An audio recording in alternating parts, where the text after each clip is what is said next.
कक्षा 9वीं के हमारे सभी विद्यार्थियों के लिए यहाँ पर महत्वपूर्ण वीडियो लेकर आ चुके हैं, जिसमें हम आपको त्रैमासिक परीक्षा का जो संस्कृत विषय का आपका पेपर रहेगा वो आप सभी जानते हैं 10 सितंबर को आपका पेपर रहेगा। तो प्रश्न बैंक 2026-27 की जो ये PDF है पूरा सॉल्यूशन आपको करवाया जाएगा। संस्कृत विषय कक्षा 9वीं का फुल सॉल्यूशन आपको देखने को मिलेगा। त्रैमासिक परीक्षा में यदि आपको अच्छे नंबर लेना है तो वीडियो को आप लास्ट तक देखिएगा और आने वाली सभी क्लास आपको मिल सके तो आप चैनल को ज़रूर सब्सक्राइब कर लीजिएगा ताकि आने वाले वीडियो का नोटिफिकेशन आपको पहुंच सके। चलिए तो बिना देर के हम स्टार्ट करते हैं क्वेश्चन क्रमांक पहले से। एक बार इस क्लास को अपने दोस्तों को आप शेयर कर दें ताकि हमारे सभी कक्षा 9वीं के विद्यार्थी जुड़ सके और अपने नंबर अच्छे ले सके। चलिए तो स्टार्ट करते हैं हम इस पूरी प्रश्न बैंक का सॉल्यूशन पूरे 75 नंबर के लिए। क्वेश्चन क्रमांक पहला, फल शब्द से प्रथमा विभक्ति बहुवचनम रूपम अस्ति। फल शब्द की प्रथमा विभक्ति बहुवचन रूप क्या होगा? तो फल की जो विभक्ति है उसकी प्रथमा विभक्ति बहुवचन जो रूप बनेगा बच्चों बन जाएगा फलानी। फलानी आपका सही उत्तर हो जाएगा। बालक शब्द से पंचमी विभक्ति रूपम अस्ति। तो बालक शब्द की पंचमी विभक्ति का रूप क्या बनेगा? तो ये बच्चों बनेगा बालक शब्द की पंचमी विभक्ति एक वचन रूप बालकात्। बालिका शब्द से चतुर्थी विभक्ति रूपम अस्ति। बालिका शब्द की चतुर्थी विभक्ति का रूप क्या है? तो इसमें है आपका बालिकाया। बालिकाया आपका आंसर इसमें होगा। राम शब्द से सप्तमी विभक्ति एक वचनम अस्ति। राम शब्द की सप्तमी विभक्ति एक वचन रूप क्या होगा? तो ये आपका हो जाएगा रामे। रामे आपका आंसर हो जाएगा। नेक्स्ट क्वेश्चन की ओर हम बढ़ते हैं और अगला क्वेश्चन है अधोलिखितेषु अव्ययम अस्ति। आगे जो पद लिखे गए उनमें से कौन सा अव्यय है? रामः, मोहना, सर्वत्र, बालका। तो यहाँ पर आपका करेक्ट आंसर हो जाएगा सर्वत्र। सर्वत्र आपका आंसर हो जाएगा। अधोलिखितेषु अव्ययम नास्ति। इन चार पदों में से कौन सा अव्यय नहीं है? तो इसमें आपका जो छात्र है वो अव्यय नहीं है। रामे इत्यत्र विभक्ति अस्ति। रामई में कौन सी विभक्ति है ये आपको बताना है। तो रामई में जो विभक्ति हो जाएगी वो तृतीय विभक्ति आपका आंसर हो जाएगा। बालकात् पदे विभक्ति अस्ति। तो बालकात् में जो विभक्ति है वो पंचमी आपका आंसर हो जाएगा। रमायाम पदे विभक्ति अस्ति। तो रमायाम पद में जो विभक्ति हो जाएगी वो सप्तमी आपका आंसर हो जाएगा। पूरा पेपर नोट करेंगे आप, इसमें से आपका त्रैमासिक का पूरा पेपर बनने वाला है। क्वेश्चन क्रमांक अगला है रामस्य पदे विभक्ति अस्ति। 10वां क्वेश्चन है रामस्य पदे विभक्ति अस्ति। तो इसमें जो विभक्ति हो जाएगी वो षष्ठी एकवचन हो जाएगा। विभक्ति और वचन दोनों बताना है। तो षष्ठी एकवचन। त्वं प्रतिदिनं कुत्र गच्छसि। तुम प्रतिदिन कहाँ जाते हो? इस वाक्य में आपको क्या बताना है? अव्यय बताना है। तो यहाँ पर कुत्र क्या हो जाएगा? आपका अव्यय हो जाएगा। बालका शेषा निर्णय करनिया। बालक ने अचानक निर्णय कर लिया। तो इसमें आपको अव्यय बताना है। तो यहाँ पर आपका हो जाएगा शेषा। शेषा क्या है? आपका अव्यय पद है।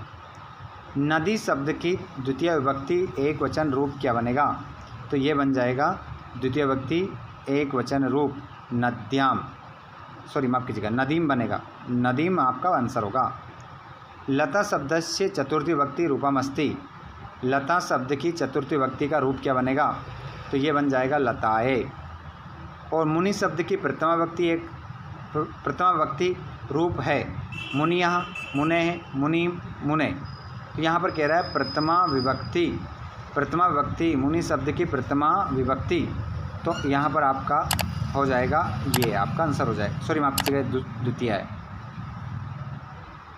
प्रथमा विभक्ति रूपम अस्ति। प्रथमा विभक्ति रूपम अस्ति। तो यहाँ पर मुनिया होगा, है ना, क्योंकि ये बहुवचन है लेकिन विभक्ति इसमें प्रथमा है ना, और बाकी इसमें नहीं है। आगे हम चलते हैं नेक्स्ट क्वेश्चन की ओर। आगे क्वेश्चन है आपका अधोलिखितेषु स्त्रीलिंग शब्द रूपम नास्ति। इनमें से कौन सा ऐसा शब्द है जो स्त्रीलिंग नहीं है? तो देखिए रमा, लता, बालिका स्त्रीलिंग है, राम पुल्लिंग है। तो आंसर हमारा राम हो जाएगा। नेक्स्ट क्वेश्चन की ओर हम बढ़ते हैं। उसके बाद मैं आपको खालिस्तान बताऊंगा, पूरा पेपर बताऊंगा। जितने भी विभक्ति से संबंधित क्वेश्चन है, अव्यय से संबंधित क्वेश्चन है, इन्हीं क्वेश्चन में से आपका बनेगा। ठीक है, 15 क्वेश्चन बता रहा हूँ, टोटल 15-18, इनमें से आपके 6 ऑब्जेक्टिव बनेंगे। अधोलिखितेषु अव्ययपदम नास्ति, आगे जो पद लिखे गए उनमें से कौन सा अव्यय नहीं है? शनै शनै है, शे है, सर्वत्र है, सहसा है। अव्यय नहीं, अव्ययपदम नहीं है। तो देखिए यहाँ पर अव्ययपद नहीं है, तो यहाँ पर सारे ही अव्ययपद हैं, लेकिन यहाँ पर हम क्या लगा देंगे? शे लगा देंगे। ठीक है, जब सारे ही अव्ययपद हैं, शे का मतलब भी 7 होता है और सारे अव्यय, यहाँ पर एक भी क्वेश्चन आपका सही नहीं है। शनै शनै अव्यय है, शे भी अव्यय है, सर्वत्र अव्यय है, सहसा भी अव्यय है, तो यहाँ पर हमारा सभी आंसर लगभग अव्यय में है ना। फिर भी मैं आपको बता रहा हूँ, ठीक है, इसमें कोई आंसर नहीं है आपका सही। अधोलिखितेषु अव्ययम अस्ति, तो यहाँ पर जो अव्यय है वो हो जाएगा आपका अत्र। उसके बाद में रिक्त स्थान की पूर्ति करेंगे। यहाँ पर द्विगु समास का उदाहरण है, तो द्विगु समास का जो उदाहरण हो जाएगा वो त्रिभुवनम हो जाएगा। द्वंद्व समास का उदाहरण जो हो जाएगा वो क्या हो जाएगा?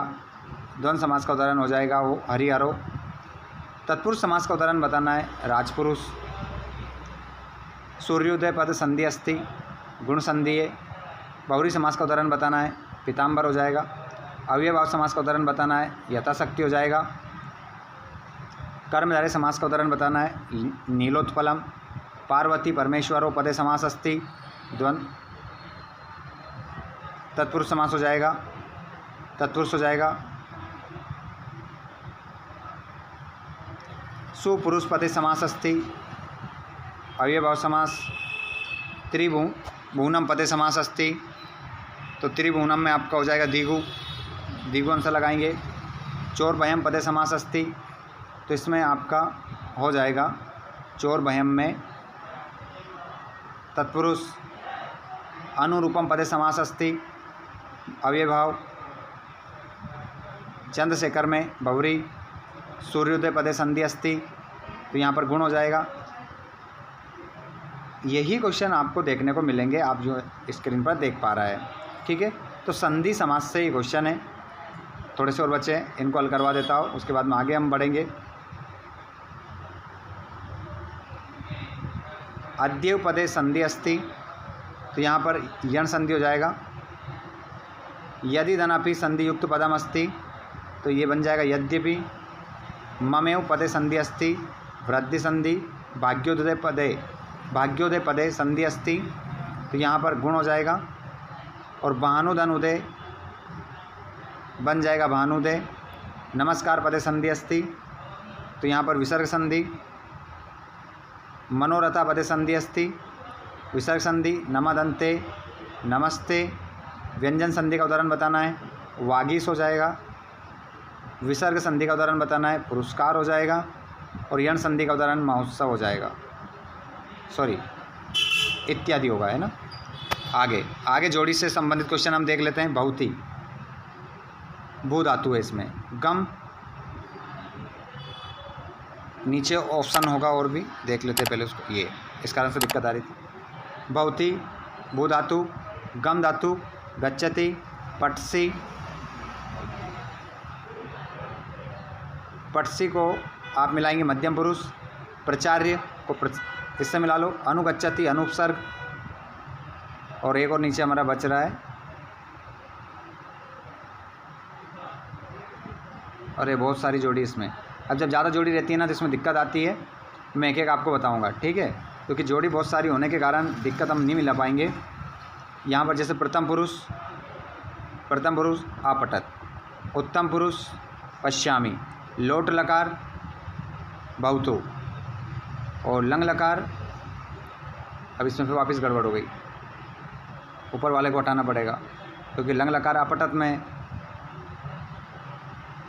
इधर चलते हैं। प्रथम पुरुष लिखती होगा, उत्तम पुरुष पश्यामी होगा, लोट लकार बहुतु होगा, लंग लकार आपटत होगा। वि जयते उपसर्ग वी है, अधिराजते अधि उपसर्ग है। इस प्रकार हम जोड़ी मिला सकते हैं क्योंकि क्या रहता है कि एक प्रश्न के 2 आंसर भी हो सकते हैं, फिर लास्ट में जो बचता है उसका आंसर हमें मिलता नहीं है ना। ऊपर वाली जोड़ी भी बता देता हूँ मैं आपको। पश्यति, तो पश्यति जो होगा आपका वो हो जाएगा, पश्यति को अब हम किससे मिलाएंगे यहाँ पर, चलो देखते हैं, इसको छोड़ते हैं, लास्ट में मिलाएंगे। पट धातु तो पटती, पटसी, मध्यम पुरुष, भूतकाले, लंग लकार, अवतरती, उपहरती, अब लास्ट में बचा, इसको मिला दो, द्रस धातु, पश्यति में द्रस धातु है, बिल्कुल करेक्ट हो जाएगा। आगे हम चलते हैं तो जोड़ी इस प्रकार मिल जाएगी। एक पद्म उत्तर यही आएंगे। वृषभ कुत्रपात, तो इसका आंसर क्या होगा? क्षेत्रे। बेल कहाँ गिर गया? खेत में गिर गया। केन संबंधन वाल्मीकि लव कुशोर गुरु, तो यहाँ पर क्या हो जाएगा? उपनयनो पदे शेन, उपनयनो पदे शेन। अत्र जीवितम कीदृशम जातम, तो यहाँ पर क्या हो जाएगा? यहाँ जीवन क्या हो गया? कठिन। यहाँ पर जीवन क्या हो गया? कठिन हो गया। दुर्वम आपका आंसर होगा। बुद्धिमती कुत्र व्याघ्रम ददर्श, बुद्धिमती ने बाघ को कहाँ देखा? गहन कानने। क्या होगा आंसर? गहन कानने। सर्वदा सर्व कार्येषु का बलवती, तो बुद्धि। हमेशा सभी कामों में बलवान कौन होती है? बुद्धि होती है। आगे आप देखेंगे। अभी थोड़ा सा आप ऐसा करिएगा, हमारा समय ज़्यादा हो रहा है। अभी मैं एक बार पेपर बता देता हूँ आपको पूरा, कि ये आपके एक एक नंबर के क्वेश्चन रहेंगे। उसके बाद में आम नाम है आपके यही आएंगे पेपर में। मैं हल भी करवाने वाला हूँ, PDF भी आपको देने वाला हूँ। प्रश्न नंबर 3 ये आपके 2-2 नंबर के आएंगे, 2-2 नंबर में आएंगे। 11वें क्वेश्चन में आपको किसने किससे कहा ये आएंगे, और 12 में प्रश्न निर्माण ये याद कर लेना आप, ये आएंगे। और आपके श्लोक ये श्लोक कर लेना 13 में। 14 में वाच्य परिवर्तन यही आएंगे जो आप यहाँ पर देख रहे हैं। और आपके अशुद्ध वाक्यों को शुद्ध करना यही आएंगे, मैं करवाने वाला हूँ सभी आपको। और आपके खालिस्तान ये वाले आएंगे 16 में, देख लीजिए आप अच्छे से। 17 में आपको घटनाक्रम ये आएंगे, इनमें से आएगा घटनाक्रम। और ये अपठित गद्यांश पद्यांश रहेगा, जो कि मैं आपको क्या करवाने वाला हूँ? हल करवाने वाला हूँ अच्छे से। ये पूरा क्वेश्चन पेपर 19 से लेकर तो पूरा 23 तक पूरा देख लीजिए एक बार। इसका पूरा हल करवाने वाला हूँ मैं नेक्स्ट वीडियो में। तो जिन जिन बच्चों ने अभी तक चैनल को सब्सक्राइब नहीं किया है, पूरा पैराग्राफ यही आएगा। और यहाँ पर क्वेश्चन नंबर 22 में आपको क्या लिखना है? अवकाश का प्रार्थना पत्र लिखना है। और 23 में निबंध कौन कौन से याद करेंगे आप? संस्कृत भाषा का महत्व, महाकवि कालिदास, अस्मकम भारत देश और पर्यावरण। इनमें से आपका क्या आएगा? निबंध आ जाएगा। ठीक है, तो ये हो गया पूरा 23वां क्वेश्चन जो कि हमने यहाँ पर देख लिया है। अब जितना इस वीडियो में मैंने हल करवा दिया वो तो ठीक है, लेकिन इसका आगे का जो है मैं आपको नेक्स्ट वीडियो में हल करवाने वाला हूँ। पूरा पेपर का सॉल्यूशन करवाएंगे हम। और जैसे ही पूरा पेपर आपका कंप्लीट हुआ, यूँ मान के चलिएगा कि बहुत अच्छे मार्क्स आप त्रैमासिक परीक्षा में लेकर आओगे। वीडियो आज का आपको अच्छा लगा हो तो एक लाइक ज़रूर करें, साथ में अपने सभी भाई बहनों को शेयर करें।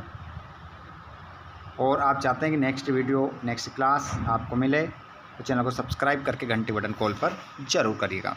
धन्यवाद। Thanks for watching. जय हिंद।